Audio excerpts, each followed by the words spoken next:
on a western bay, and it serves 100 ships a day. Lonely sailors pass the time away and talk about their homes. Hi everybody, my name is Craig Woolard, and I am lead singer with a group called the Embers featuring Craig Woolard. And I joined the Embers in 1976. I left in 2004, started my own band, had that for 10 years, and 2014 the Embers called me back, and we settled our business differences, and here I am, been here ever since. Hope to finish out my career here.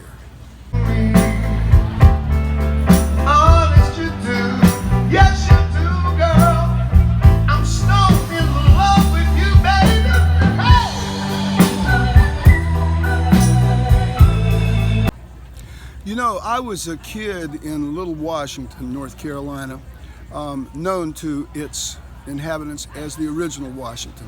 Graduated from high school in 1970, grew up with the music of Blood, Sweat and Tears, Steppenwolf, and all that old great soul music from Stax, Volt, and Motown, and something called beach music. And I didn't know what beach music really was, you know, in the 9th or 10th grade, but I knew it was something that they did a dance to that we called the bop or the shag. And as it turns out, it appears to me to be music from groups like the Drifters and the Platters that many people my age and older and younger grew up with, going to the beaches along the Carolina coast.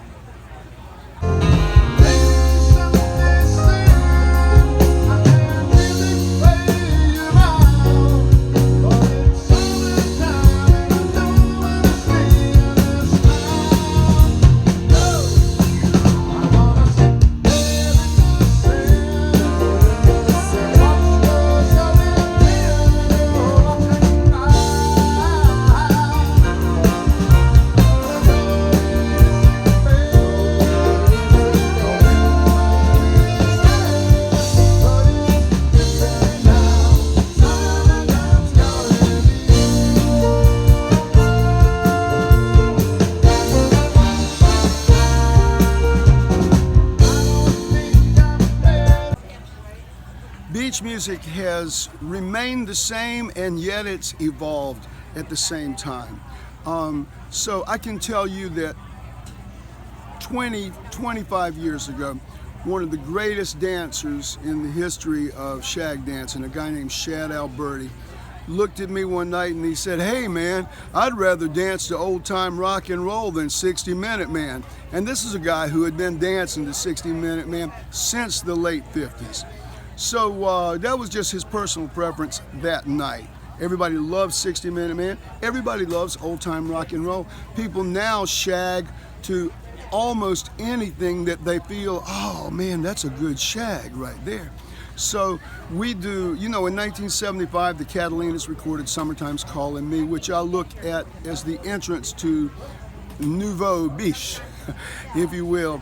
And the second wave of beach music. In 79, the Embers recorded, actually probably 77 or 78, we recorded I Love Beach Music. And then the album came out in 79. And that just paved the way. Then the chairman of the board came back from Detroit, set up shop in Charlotte, North Carolina, Carolina Girls on the beach, you name it.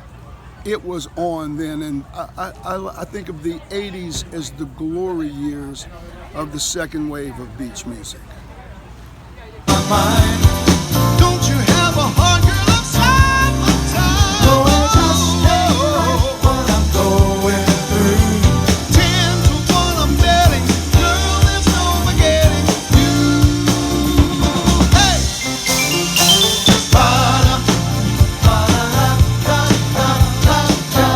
Hey, baby, I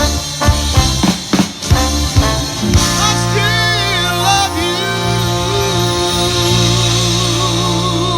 Somebody holler out here around the pool. That's right, ladies and gentlemen, we're not going to act our age tonight.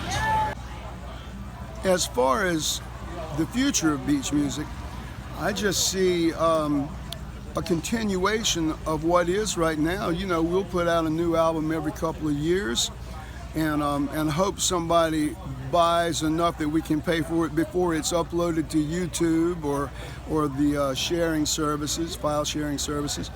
But regardless, people will still come out to see a band who knows what they're doing and is there for the people to have a party as much as they are to have a good time. Even though I've always said that any appeal that I have is that the audience knows I'm having the time of my life and they like to watch me have a good time. The Embers will continue doing what we do because we have no other marketable job skills. This is all we've got. So please, if you're watching this, listening to this, or reading this, come out to see us. Don't make us go to work. We're doing what we love to do.